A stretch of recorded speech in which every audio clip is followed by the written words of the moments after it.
പരിശുദ്ധ പരമ ദിവ്യകാരുണ്യത്തിന് എന്നേരവും ആരാധനയും സ്തുതിയും പുകഴ്ചയും ഉണ്ടായിരിക്കട്ടെ. പരിശുദ്ധ പരമ ദിവ്യകാരുണ്യത്തിന് എന്നേരവും ആരാധനയും സ്തുതിയും പുകഴ്ചയും ഉണ്ടായിരിക്കട്ടെ. പരിശുദ്ധ പരമ ദിവ്യകാരുണ്യത്തിന് എന്നേരവും ആരാധനയും സ്തുതിയും പുകഴ്ചയും ഉണ്ടായിരിക്കട്ടെ. ദൈവം നമ്മളെ നോക്കി ദുരിതം പറയാനും മാത്രം എന്ത് വലിയ തിന്മയായിരിക്കും മനുഷ്യർ പ്രവർത്തിച്ചിട്ടുള്ളത്. സുവിശേഷം മുഴുവൻ ഇങ്ങനെ നമ്മളെ വല്ലാതെ പേടിപ്പെടുത്തുന്ന വിധത്തിലെ കർത്താവ് ദുരിതം പറഞ്ഞുകൊണ്ടിരിക്കുന്നുണ്ട്. കൊറാസിൻ നിനക്ക് ദുരിതം, ബെത്സയിദ നിനക്ക് ദുരിതം, ടൈറിൻ്റെയും സീദോൻ്റെയും സ്ഥിതി നിങ്ങളുടേതിനേക്കാൾ സഹനീയമായിരിക്കും, കഫർനാമേ നിനക്ക് ദുരിതം. എന്തുകൊണ്ടായിരിക്കും കർത്താവ് ഇങ്ങനെ മനസ്സ് മടുത്ത് അവരോട് ദുരിതം പറയണത്? ഒരിക്കലും നശിപ്പിച്ച് കളയാൻ വേണ്ടിയിട്ടല്ല, ഉള്ളു നിറഞ്ഞ നീറുന്ന വേദനയോടുകൂടെ കർത്താവ് ആ നഗരങ്ങളെ നോക്കി വിലപിക്കുന്ന കാഴ്ചയാണ് നമ്മൾ കണ്ടുകൊണ്ടിരിക്കുന്നത്. അതിനുള്ള കാരണം പറയുന്നുണ്ട്. നിന്നിൽ നടന്ന അത്ഭുതങ്ങൾ ടയറിലും സീതോനിലൊക്കെ നടന്നിരുന്നെങ്കിൽ. കൊന്തമാസമാണ്. ഈ കൊന്തമാസത്തിൽ കിട്ടിയിരിക്കുന്ന ഏറ്റവും വലിയ അനുഗ്രഹം എന്താണെന്ന് നോക്കിയാൽ പരിശുദ്ധ മാതാവ് തന്നെയാണ്.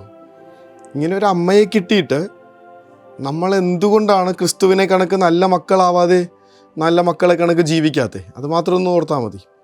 വേറെ ഏതെങ്കിലും സമൂഹത്തിനാണ് കിട്ടിയിരുന്നെങ്കിൽ കൊതിയോടുകൂടെ നിങ്ങൾക്കൊരു അമ്മ ദൈവമുണ്ടല്ലോ എന്ന് നമ്മളെ നോക്കി പറയണത് സ്വാമി വിവേകാനന്ദനാണ്. കത്തോലിക്ക സഭയ്ക്കൊരു അമ്മ ദൈവമുണ്ട്.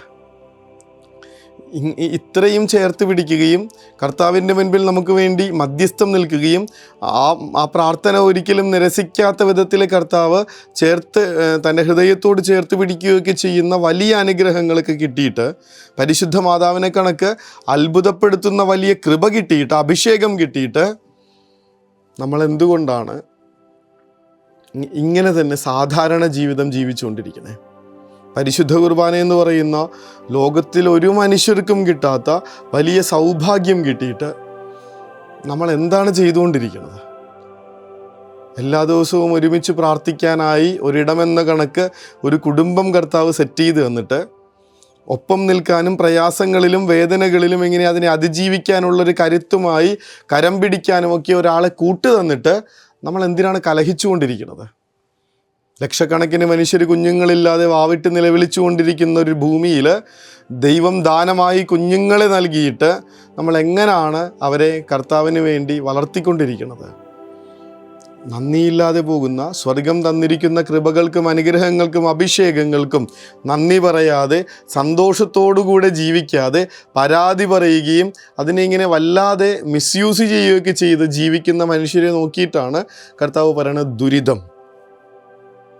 ഒന്നാമത്തെ വായന ഇതിനുള്ള പ്രതിവിധി നമുക്ക് പറഞ്ഞു തരുന്നുണ്ട്. ഒന്നാമത്തെ വായന നമ്മൾ വായിക്കുന്നത് ബാറൂക്ക് പ്രവാചകൻ്റെ പുസ്തകത്തിൽ നിന്നാണ്. എന്തെന്നാൽ കർത്താവിൻ്റെ സന്നിധിയിൽ ഞങ്ങൾ പാപം ചെയ്തു, ഞങ്ങൾ അവിടുത്തെ അനുസരിച്ചില്ല, ഞങ്ങളുടെ ദൈവമായ കർത്താവിൻ്റെ സ്വരം ശ്രവിക്കുകയോ അവിടുന്ന് നൽകിയ കൽപ്പനകൾ അനുസരിക്കുകയോ ചെയ്തില്ല എന്ന് പറഞ്ഞ് ഇങ്ങനെ തങ്ങളെ തന്നെ എളിമപ്പെടുത്തി പാപമോചനം യാചിക്കുന്ന, പശ്ചാത്തപിക്കുകയും അതിനുവേണ്ടി കർത്താവിനോട് പരിഹാരം എന്തു വേണമെങ്കിലും ചെയ്യാമെന്ന് വാഗ്ദാനം ചെയ്യുന്ന ഒരു ജനത്തെ നമ്മൾ കാണും.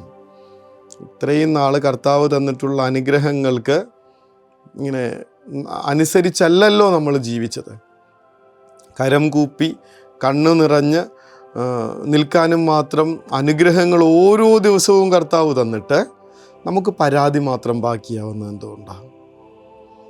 ഈ ചില സമയങ്ങളിൽ നമ്മുടെ മുന്നിലൂടെ കടന്നു പോകുന്ന മനുഷ്യരെ കാണുമ്പോൾ നമ്മൾ എത്ര ഭാഗ്യവാന്മാരാണെന്ന് നമ്മൾ ആലോചിച്ച് പോകുന്നുണ്ട്. ഈ നമ്മുടെ പരാതി ഇതാണല്ലോ, കർത്താവ് എന്തുകൊണ്ടാണ് എനിക്ക് മാത്രം ഇത്? നമുക്ക് ഈ പണ്ടത്തെ ഒരു കോളേജിൽ പഠിച്ച ഒരു കവിതയിലോ കഥയിലോ കേട്ടൊരു കാര്യം പെട്ടെന്ന് ഓർമ്മ വരുന്നുണ്ട്. ഞാൻ ഷൂവില്ലാത്തതിനെ ഓർത്ത് കരഞ്ഞുകൊണ്ടിരുന്നു കാലില്ലാത്ത ഒരാളെ കാണുന്നത് വരെ. ഷൂവില്ലാത്തതിനെ ഓർത്ത് ഞാൻ കരയുകയും പരാതിപ്പെടുകയും ചെയ്തുകൊണ്ടിരുന്നു കാലില്ലാത്ത ഒരാളെ കാണുന്നത് വരെ. അതിനേക്കാൾ വലുതൊന്നും അല്ലല്ലോ ഷൂ ഇല്ലാതിരിക്കുന്നത്. ഒരു കാലില്ലാതിരിക്കുന്ന മനുഷ്യർ കൃതജ്ഞത പറഞ്ഞുകൊണ്ട് ജീവിക്കുന്ന ഈ ഭൂമിയിൽ നമ്മൾ ഷൂവില്ലാതെ ജീവിക്കുന്നതിനെ പ്രതി നിരന്തരം പരാതി പറയുന്ന സമയത്താണ് ഈ ദുരിതം വരുന്നതെന്നറിയണം. വീണ്ടും ബോബി അച്ഛനെ കോട്ട് ചെയ്യാണ്. അച്ഛൻ്റെ പുസ്തകം വല്ലാതെ ബാധിച്ചിട്ടുണ്ട് ചില സമയത്ത്. ഈ കുണ്ടന്നൂരിൽ നിന്ന് ബസ് കയറുന്ന ഒരു പെൺകുട്ടി, അവൾ കരഞ്ഞുകൊണ്ടിരിക്കുന്നതിൻ്റെ കാരണം അവളുടെ ബോയ് ഫ്രണ്ട് വിളിക്കാമെന്ന് പറഞ്ഞിട്ട് വിളിച്ചിട്ടില്ല എന്നുള്ളതാണ്. അത് കരഞ്ഞ് ഇങ്ങനെ വണ്ടിയിലിരിക്കുകയാണ്. വണ്ടി ഇങ്ങനെ മുമ്പോട്ട് പോരുന്നു എറണാകുളത്തേക്ക്. വൈറ്റിലയിലെത്തുമ്പോൾ ഒരു ചേച്ചി കയറുന്നുണ്ട്, ഒരു സ്ത്രീ കയറുന്നുണ്ട്. അവരുടെ മകൻ മരിച്ചു പോയതാണ്. ആ വേദനയിലിരുന്നുകൊണ്ടാണ് ആ സ്ത്രീ അവിടെ ആയിരിക്കണേ. അച്ഛൻ എഴുതുന്നൊരു കാര്യമുണ്ട്, ഇനി ആ കുണ്ടന്നൂരിൽ നിന്ന് കയറിയ പെൺകുട്ടിക്ക് കരയാനായിട്ട് അവകാശമില്ല. കാരണം അതിൻ്റെ ഇരട്ടിക്കിരട്ടി വേദനയിലിരിക്കുന്ന മറ്റൊരു സ്ത്രീ തൻ്റെ കൂടെ ഇരിക്കുമ്പോൾ അവരെ ആശ്വസിപ്പിക്കുകയും ബലപ്പെടുത്തുകയും പ്രത്യാശ കൊടുക്കുകയും ചെയ്യേണ്ട ഒരാളായി പെടുത്തിരിക്കണം. ബോയ് ഫ്രണ്ട് വിളിക്കുന്നില്ല എന്നുള്ളത് മകൻ മരിച്ചതിനേക്കാൾ വലിയ വേദനയല്ല. അതുകൊണ്ട് അവൾക്കിനി കരയാൻ അവകാശമില്ല. കരഞ്ഞാൽ ദുരിതം. ഇവിടെ അതാ നടന്നുകൊണ്ട് കർത്താവ് പറയണ കാര്യം അതാ, കൃത്യമായിട്ട് പറഞ്ഞു തരുന്ന കാര്യം അതാ. അതുകൊണ്ടാണ് പ്രതിവചന സങ്കീർത്തനത്തിൽ നമ്മൾ വായിക്കണത്, കർത്താവെ അങ്ങയുടെ നാമത്തെ പ്രതി ഞങ്ങളെ മോചിപ്പിക്കണമേ ഇതുപോലുള്ള നിരാശകളിൽ നിന്ന്, ഇതുപോലുള്ള ആകുലതകളിൽ നിന്ന്, ആവശ്യമില്ലാത്ത ആകുലതകളിൽ നിന്ന്, നമ്മളുടെ ഹൃദയം തളർത്തിക്കളയുന്ന ഉത്കണ്ഠകളിൽ നിന്നൊക്കെ കർത്താവെ ഞങ്ങളെ അങ്ങയുടെ നാമത്തെ പ്രതി മോചിപ്പിക്കണമേ എന്നുള്ള പ്രാർത്ഥനയാണ്. ആ നാമത്തിലേക്ക് ചേർത്ത് വെച്ചാൽ തീരാത്ത സങ്കടങ്ങളൊന്നുമില്ലല്ലോ നമുക്ക്. പരിഹരിക്കാൻ പറ്റാത്ത പ്രശ്നങ്ങളിലൂടെ ഒന്നും അല്ലല്ലോ നമ്മൾ കടന്നു പോയിക്കൊണ്ടിരിക്കുന്നത്. എൻ്റെ കൺമുന്നിലൂടെ കടന്നു പോകുന്ന ചില മനുഷ്യരെ കാണുമ്പോൾ അവരുടെ ജീവിതത്തിൻ്റെ പ്രശ്നങ്ങൾക്ക് ഇനി പരിഹാരമില്ലെന്നേ, എന്നിട്ടും അവർ പള്ളിയിൽ വരുന്നതുകൊണ്ടാണല്ലോ നമ്മൾ കാണണേ. അങ്ങനെ മനുഷ്യർ ജീവിക്കുന്ന ഈ ലോകത്ത്, ഈ ഭൂമിയിൽ നമുക്കില്ലാത്ത കുഞ്ഞു കാര്യങ്ങളെ ഓർത്ത് സങ്കടപ്പെട്ടും പരാതിപ്പെട്ടും ജീവിക്കാനായിട്ട് നമുക്ക് അവകാശമില്ല. അങ്ങനെയുള്ളവരെ കർത്താവ് ദുരിതം എന്ന് പറയും. നിന്നിൽ നടന്നിരുന്ന അത്ഭുതങ്ങൾ മറ്റ് ടയറിലും സീതോനിലും നടന്നിരുന്നെങ്കിൽ എന്നേക്കെന്നേ അവ ചാരം പൂശി ചാക്കൊടുത്ത് അനുതപിക്കുമായിരുന്നു, എന്നിലേക്ക് തിരിച്ചു വരുമായിരുന്നു. കർത്താവ് തന്ന അനുഗ്രഹങ്ങളെ ഓർത്തെടുക്കാനുള്ള ദിവസമാണ് ഈ കുഞ്ഞുനാൾ മുതൽ, അല്ലെങ്കിൽ ഈ ഒരു വീട്ടിൽ താമസം തുടങ്ങിയ കാലം മുതൽ, ജനിച്ചു വീണ അന്ന് മുതൽ കർത്താവ് തന്നിട്ടുള്ള കൃപകളും അനുഗ്രഹങ്ങളും ഒന്ന് ഓർത്തെടുക്കുക. ഇന്ന് ഈ കുടുംബത്തിൽ സന്തോഷം നിലനിന്ന് കാണാൻ പറ്റും. നമ്മുടെ ഉള്ളു നിറയുന്നത് മാത്രമല്ല, നമ്മുടെ വീടിൻ്റെ ആംബിയൻസ് തന്നെ മാറിപ്പോകുന്നത് കാണാൻ പറ്റും. നിങ്ങളുടെ ബന്ധങ്ങളുടെ ആഴം വർദ്ധിക്കുന്നതും അതിൻ്റെ സ്നേഹം കൂടുന്നതും അറിയാൻ പറ്റും ഉള്ളിൽ കൃതജ്ഞത വരുമ്പോൾ. കർത്താവ് തന്നിട്ടുള്ള അനുഗ്രഹങ്ങളെ പരസ്പരം ഒന്ന് ഷെയർ ചെയ്യുമ്പോൾ, ഈശോയെ ആ ഒരു കൃപ തരണമേ എന്ന്, തന്നിട്ടുള്ള നന്മകളും കൃപകളും ഓർത്തെടുക്കുവാനും അതിനെ ഓർത്ത് നന്ദി പറഞ്ഞ് ജീവിക്കാനും വേണ്ട വലിയ അഭിഷേകം തരണമേ എന്ന അപേക്ഷയോടുകൂടെ നമുക്ക് മുട്ടിന്മേൽ നിന്ന് കർത്താവ് തന്ന ഓരോ അനുഗ്രഹങ്ങളും ഓർത്തെടുത്തുകൊണ്ട് നന്ദിയോടെ കൃതജ്ഞതയോടുകൂടെ അവിടുത്തെ ആശീർവാദം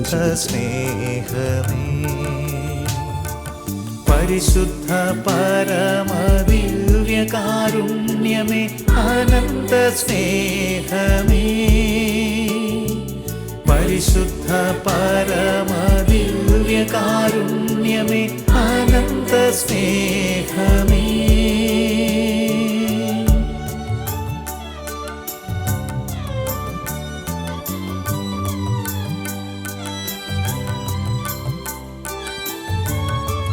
പരിശുദ്ധ പരമദിവ്യകാരുണ്യത്തിന് എന്നേരവും ആരാധനയും സ്തുതിയും പുകഴ്ചയും ഉണ്ടായിരിക്കട്ടെ. പരിശുദ്ധ പരമദിവ്യകാരുണ്യത്തിന് എന്നേരവും ആരാധനയും സ്തുതിയും പുകഴ്ചയും ഉണ്ടായിരിക്കട്ടെ. പരിശുദ്ധ പരമദിവ്യകാരുണ്യത്തിന് എന്നേരവും ആരാധനയും സ്തുതിയും പുകഴ്ചയും ഉണ്ടായിരിക്കട്ടെ. ഉറക്കം വരുന്നതിന് മുൻപ് ഇങ്ങനെ മൂക്കിലൊന്ന് കൈവച്ച് നോക്കണം. ശ്വാസമുണ്ട്, ഇപ്പോഴും ജീവിച്ചിരിക്കുന്നുണ്ട്, നന്ദി പറയണം. വയറ്റത്തൊന്ന് തടവി നോക്കണം, രാത്രിയിൽ സുഭിക്ഷമായ ഭക്ഷണം കിട്ടിയിട്ടുണ്ട്, നന്ദി പറയണം. കൈകാലുകളൊക്കെ ഒന്ന് തൊട്ട് നോക്കണം, അപകടങ്ങളൊന്നുമില്ലാതെ വളരെ പെർഫെക്റ്റായിട്ട് ഇന്നത്തെ ലൈഫ്, ഇന്നത്തെ ജീവിതം ഇങ്ങനെ തീർക്കാനായിട്ട് കർത്താവ് സഹായിച്ചിട്ടുണ്ട്, നന്ദി പറയണം. പറഞ്ഞു പോകാനായിട്ട് പട്ടികകൾ ഒരുപാടുണ്ട്. ഇതൊക്കെയൊന്ന് ഓർത്തിട്ട് നന്ദി പറഞ്ഞ് ഉള്ളു നിറഞ്ഞ കൃതജ്ഞതയോടുകൂടെ വേണമെന്ന് ഉറക്കത്തിലേക്ക് പോകാൻ. ഈശോ അനുഗ്രഹിക്കട്ടെ.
കരുണതൻ കയർ പിടിച്ച് നയിച്ചിടും സ്നേഹമേ, ദിവ്യകാരുണ്യ സ്നേഹമേ, പരിശുദ്ധ സ്നേഹമേ, പരിശുദ്ധ പരമദിവ്യകാരുണ്യമേ, അനന്ത സ്നേഹമേ, പരിശുദ്ധ പരമദിവ്യകാരുണ്യമേ, അനന്ത സ്നേഹമേ.